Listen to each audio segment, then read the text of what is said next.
이 부분에 포커스를 맞추는 게 훨씬 가성비가 높아요. 반드시 지금 이 기간에는 을 정하고. 네, 안녕하세요.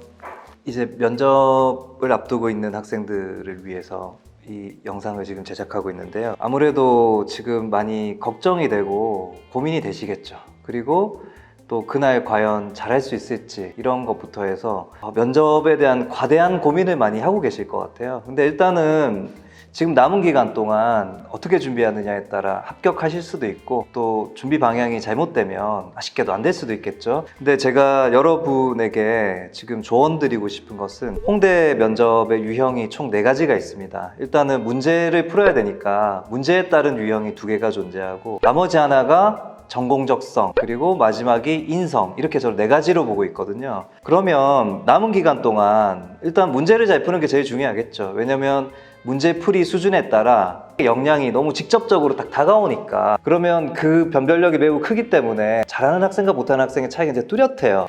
문제풀이에 너무 신경이 많이 쓰이다 보니까 나머지 2개를 간과하는 경우도 많거든요. 근데 제가 드리고 싶은 조언은, 지금 남은 기간 동안 나머지 2개, 그러니까 즉 전공적성 능력 그리고 인성, 이제 이 부분에 포커스를 맞추는 게 훨씬 가성비가 높아요. 지금 투자 대비 본인의 실력을 훨씬 더 높일 수 있는 게 이 부분이거든요. 이 부분 잘 하셔야 돼요. 그래서 오늘 전공적성 능력, 이 부분을 어떻게 대응할지를 제가 팁을 좀 드리려고 합니다. 여러분들이 생각하실 때 전공적성 능력이 뭐냐, 일단 전공에 대한 이해도겠죠. 이제 그것이 집약적으로 드러나는 질문이 지원 동기예요. 학생 왜 디자인을 하려고 해?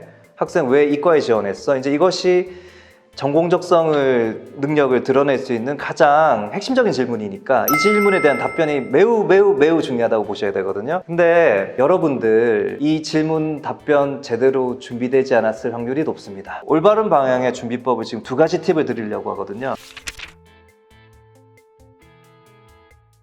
첫 번째는, 이 지원 동기는 나에서부터 출발해야 돼요. 출발이 나라는 거예요.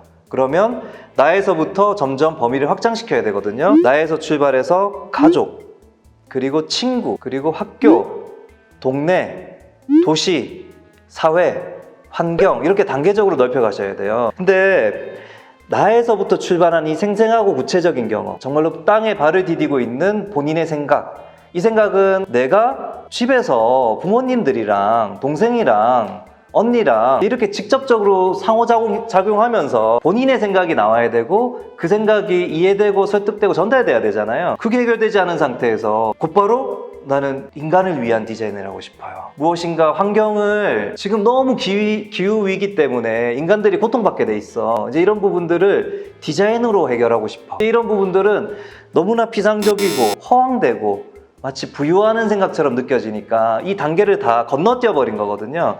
그리고 사회라는 것은 관념일 뿐이에요. 사회라는 따로 존재하지 않고 본인이 영향력이 확장된 상태를 사회라고 볼 수 있는 것이지, 이 부분을 배제하고 바로 사회로 건너뛰는 것은 굉장히 위험한 방법이다 라고 이제 말씀드리고, 예를 들면 학생들이 많이 하는 방식이 바로 사회에서, 환경에서부터 방점을 찍고 역으로 건너뛰어서 역으로 들어오다 보니까 기후위기, 남녀 불평등, 소득격차, 인권 이런 얘기하면서 이런 것을 나는 디자인으로 해결하고 싶다라고 이제 얘기를 많이 하는데, 주변에 있는 사람들이 얼마나 편안하게 지내는지, 얼마나 필요한 것들을 충족하면서 지내는지에 대한 관심도 없으면서 이 인간, 인권, 기후 이런 것까지 보기는 어렵다라는 얘기가 말씀을 드리는 거고, 그러면 예를 들자면 내가 시각 디자인과를 지원하고 싶다고 했을 때 나에서부터 출발한다면, 부모님에게 내 생각을 한번 입체적으로 전달해서 설득해 본 적이 있다, 이미지를 통해서.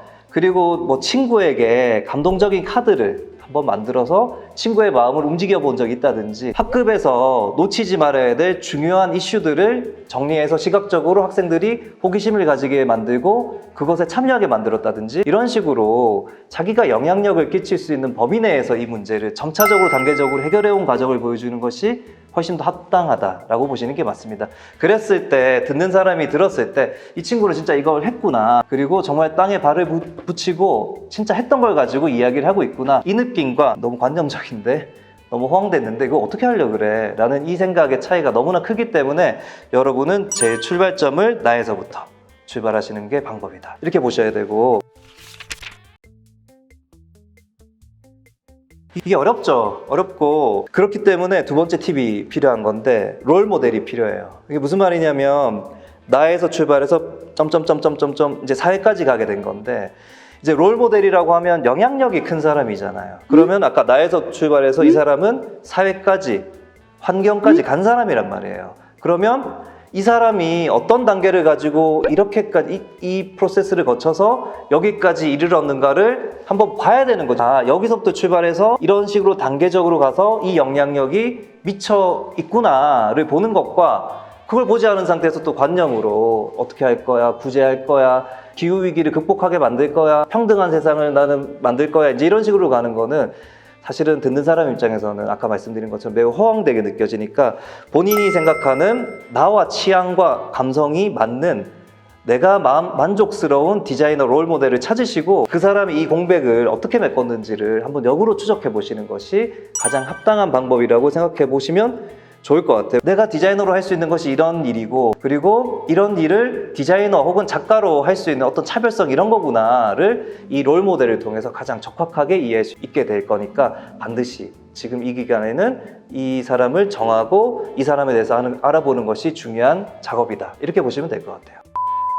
일단은 제가 오늘 면접에 대해서 여러 유형 중에 이 전공 적성 능력, 특히 지원 동기 하나만 제대로 말하더라도 합격할 수 있는 가능성이 훨씬 더 높아지니까 이 부분들은 여러분이 좀 참고하셔서 본인만의 매력적인 지원 동기를 만들어 보시기를 권장드리고 싶습니다. 감사합니다.